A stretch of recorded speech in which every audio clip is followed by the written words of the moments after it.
Science. Religion. They're always at odds, right? Nope. Did you know the Bible seems to accurately portray the brightness of stars? And that there's some evidence of the Great Flood? Keep watching. 2 chapters of Genesis tell the story of Adam and Eve, a specific take on the origin of man that almost everybody is familiar with. Fruit tree in the middle of a garden with a don't touch sign, why not put it on top of a high mountain? Or on the moon? And while it's understandably challenging to imagine a person being formed out of another person's rib, science says it's likely that all of Homo sapiens really did have a common ancestor, a so-called mitochondrial Eve. Homo sapiens may have originated in Africa approximately 300,000 years ago, a period of time during which the world's climate was undergoing some drastic changes. The shared ancestor of all modern humans may have been a Homo erectus female who lived at some point between 500,000 and 50,000 years ago. This theory is supported by the fact that Africa has more genetic diversity than every other region on Earth combined. Meanwhile, Leviticus 17 verse 11 mentions that the life of a creature is found in its blood. Interestingly enough, you could consider a literal interpretation of this idea to be scientifically accurate. For one thing, blood travels around the body and supplies oxygen, nutrients, and other vital elements that are crucial for survival. But it also protects the body via infection-fighting agents, prevents blood loss through clotting, and regulates body temperature. The Bible wasn't wrong when it suggested that blood gives us life. Shifting waters. Ancient ideas about water's relationship with the planet can be traced from as early as 1000 BC, when the Greek poet Homer depicted Earth as, quote, floating on a primal ocean.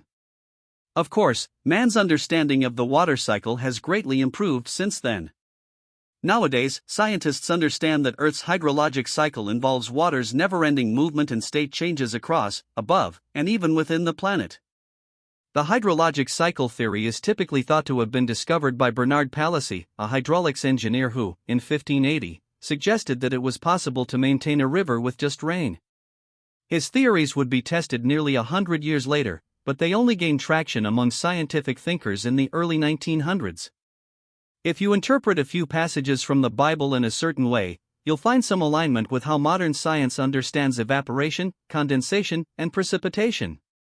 For instance, Ecclesiastes 1 verse 7 describes how water flowing from streams into the sea eventually returns to its point of origin. Meanwhile, both Amos 9 verse 6 and Job 36 verses 27 to 28 reference water rising from larger bodies of water such as seas or streams, and then falling back to earth as rain. The heart of the earth. As the Bible wasn't written with scientific accuracy in mind, spotting the points of alignment can often require an open mind. Mostly, this means accepting that not every interpretation of the Bible is literal. For example, Isaiah 40 verse 22 talks about the circle of the earth, which some interpret as a reference to Earth being circular when seen from outer space. There's photographic proof of this, of course. The famous photo Earthrise, which was snapped on December 24, 1968 by Apollo 8's crew, shows Earth as an orb floating in space. But the idea that Earth isn't flat isn't exactly new. Thinkers such as Pythagoras and Eratosthenes were already toying with the idea long before Jesus Christ was born. There are more lines in the Bible supporting scientific truths about the Earth itself. Take Job 28 verse 5, for instance, which mentions how hot the Earth is deep inside. Indeed, temperatures inside the Earth can rival the degree of heat on the Sun's surface. Another noteworthy example is found in Job 26 verse 7. Here, the chapter's writer discusses how the Earth is simply floating in space, unsupported by any fixed physical structure whatsoever. Obviously, there's no way the Bible's authors could have known about all this for certain, but it's still remarkable how well this particular dogma has aged. Starlight. Judging from what today's scientists know about the stars, Jeremiah 33 verse 22 had the right idea when it suggested that the stars in the sky were countless. As it turns out, there could be up to 1 trillion stars in a single galaxy. That's just a rough estimate, though, based on the evidence that astronomers, astrophysicists, and other space scientists have to work with. Applying some good old-fashioned math makes the picture even clearer. Across the universe's 100 billion galaxies, there could be approximately 10 billion trillion stars. Meanwhile, a literal interpretation of 1 Corinthians 15 verse 41 would reveal an impressive level of cohesion with modern astronomy, in terms of stars' brightness or magnitude.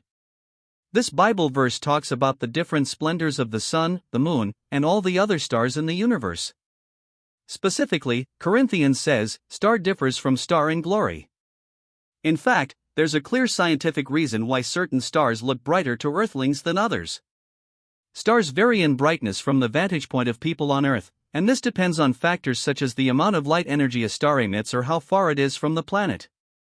It was the Greek astronomer Hipparchus who first developed a chart of the different degrees of stars' brightness, some 200 years before Corinthians was written. Life and death. Well, it was nice to meet you, God. Thank you for the Grand Canyon, good luck with the apocalypse. Oh, and by the way, you suck. The Bible doesn't pull any punches when it comes to the end of the world. The book of Revelation paints a particularly dramatic picture of how it'll all go down, but it's not the only apocalyptic verse in the Holy Book. In fact, at one point the Bible even mentions how the stars in the sky and other celestial bodies won't last forever, centuries before modern science could support this with evidence. According to Matthew 24 verse 35, both heaven and earth will eventually pass away. In the context of astronomy, stars reach the end of their lives once they've exhausted all the nuclear fuel that keeps them burning. The bigger the star, the faster it burns through its hydrogen fuel.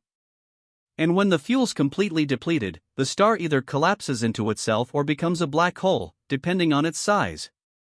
A black hole has an incredibly strong gravitational field due to the star's mass. It's so strong that not even light can escape its pull. For a long time, however, the existence of black holes couldn't be proven with direct evidence. The first ever photograph of one was taken on April 10, 2019, a historic endeavor that required 200 scientists and 8 super-powerful telescopes located across 5 continents. The invisible universe. According to Hebrews 11 verse 3, God didn't make the universe out of what was visible.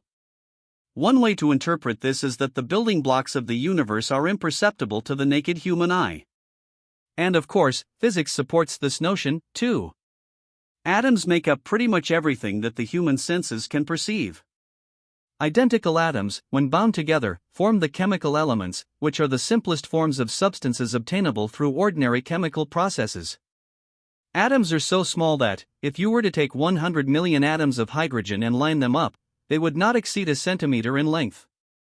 And they're made up of even smaller particles. It would take 1,000 protons or neutrons to match the diameter of a single atom of hydrogen.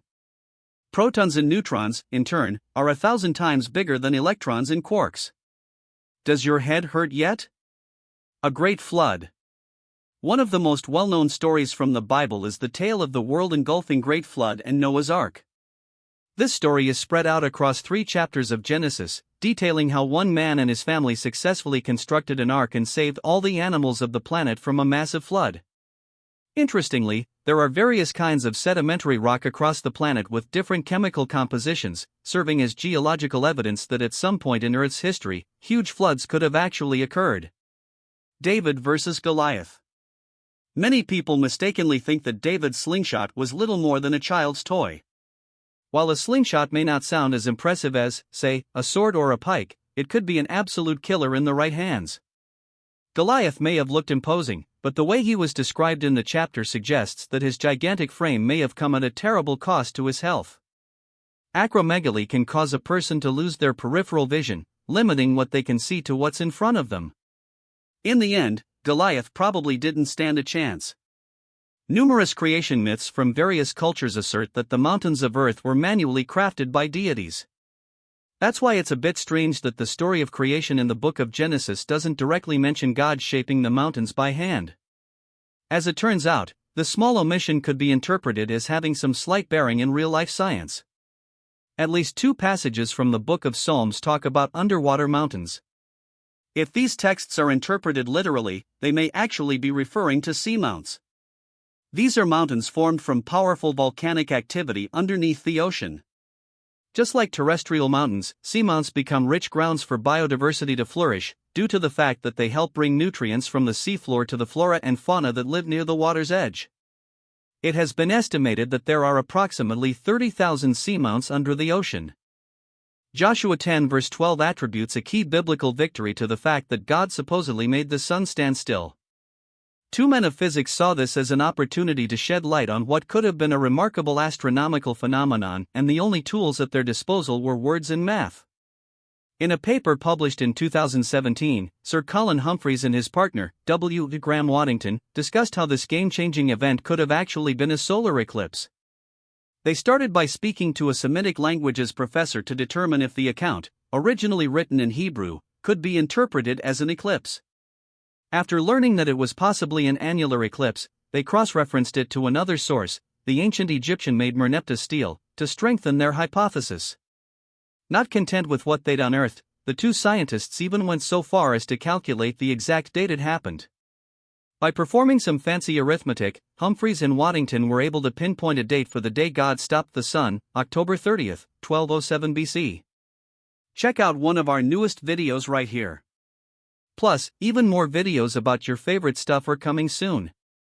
Subscribe to our YouTube channel and hit the bell so you don't miss a single one.